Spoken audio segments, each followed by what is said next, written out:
right, welcome back In-Game Live Game Day here on the SportsGrid Network. Joe Ranieri alongside Scotty Wetzel, and we are off and running with the NBA All-Star Round Robin game, I think. But Team USA up 15-12 over Team World. Let's bring in our good friend David Delano here, who is also watching this as we try to figure out this whole three-team round robin situation. It's basically Team World versus two Team USA groups here, David. And I got to tell you, it was a 4.5 point number. Team World was a favorite in this first matchup against the Team USA Stars. And I mean, just looking at it on paper, and I'm going, you got the big men versus the smaller guys here, basically. And Team USA holding on to their own right now here. And Webayama seems to be the only one that cares for Team World. Are you buying that too? Yeah, I am buying it. Man, we got a lot of degenerate action here post-Valentine's Day. I know a lot of guys probably trying to recoup their losses. They're making it tough for you, aren't they?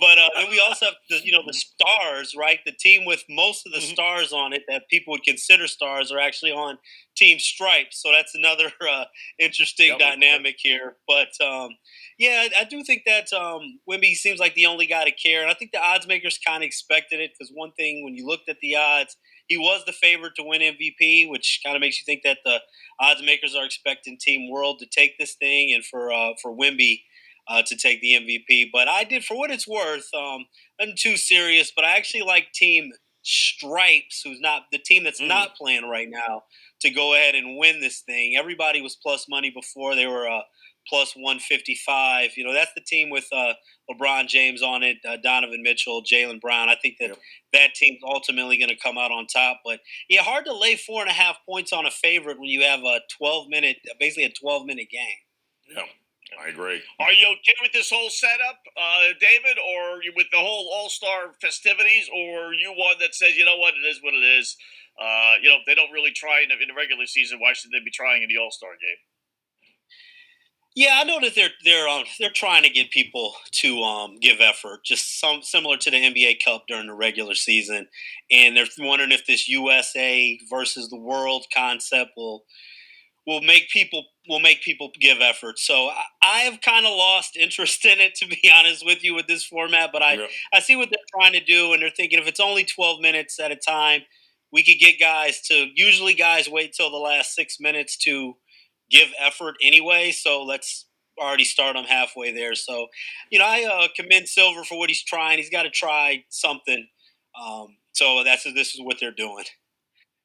Yeah, it feels like it is no longer about this weekend. It's no longer about the fans. It's about selling sneakers and corporate sponsorships, and it's a money grab more than anything else. It certainly isn't about the fans anymore for these. But hopefully, I mean, listen, it was good to see Lillard out there chucking it up again, right? So, are they? It sounds like they're hopeful at some point he'll be back for Portland here. And it would be good to get Portland back into the postseason this year, would it not? It actually would, and I actually think that was the highlight for me, was seeing Lillard participate in the three-point contest. That gives you something to look for. And I know there were a few critics as far as saying, well, he hasn't played, but I commend him. I mean, we see so many guys who have been healthy not want to participate in an All-Star weekend. Yeah. It's nice to see a guy with the legacy like that to go out there and say, look, I want to participate, even though I haven't been healthy enough to play. And the Portland Trailblazers, I mean, they've been really a sneaky team that's been playing well after losing Chauncey Billups as their coach earlier this season. And I think it would be nice to see the Blazers in the playoffs. And when you can only tank for so many years, or they didn't really tank last year, but you can only miss the playoffs for so many years, before your fan base and organization. You need to give them something to buy into. And I think seeing Lillard participate in that 3-point contest and, the season they're having, even with Avia here, I think that is Portland trying to say that they're trying to come back and become a relevant franchise again. And I think it's good to see teams like Portland in the mix. Yeah, speaking of tanking, David, a lot of focus on Adam Silver and the topic of teams tanking already. And, he kind of opened it up that the NBA would be open to, or he would anyway, be open to anything, eliminating the draft even in order to get these teams to stop trying to lose. I saw a clip on Twitter with Steph Curry, and he was asked about it. He's like, there's a problem. And he even said, like, all right, so there's 8 to 10 teams that aren't trying to win. So what? And I'm thinking to myself, you got a third of your league you admit is not trying to win, and you don't perceive that as a problem. Like, I don't think these players get it, David, but do you see a problem with this, and what would you do to solve it? I do see a problem with it. Actually, what I'd like to see is if you finish with a bottom 3 record that you're still in the lottery, but you can't get a top 5 pick, because that would really make it fun, especially towards the end, the teams with the worst record actually trying, because it is a problem. And even for people like us, it's almost completely unbackable. You get towards the end of the NBA season and you start to see these 14, 15 and a half point spreads, which you don't want to lay, but the dog is still just completely unplayable because they don't care. But I would like to see some changes. And for me, I think if you finish with one of the worst 3 records, you can't get a top 5 pick. And then we'd start to see some things change pretty quickly.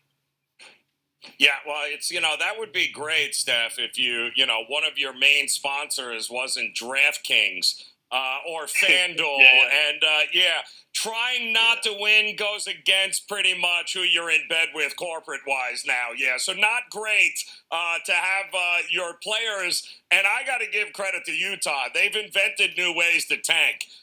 Let's start everyone for 3 quarters, David, and then we're going to pull them all in the 4th quarter, and give the other team an opportunity to go ahead and come back. And now they've shut down Triple J. Marketing's coming up next. There are literally going to be, once the All-Star break is over, man, it's going to be hard to figure out, which teams just have any interest at all in competing here. It's going to be a very slippery slope.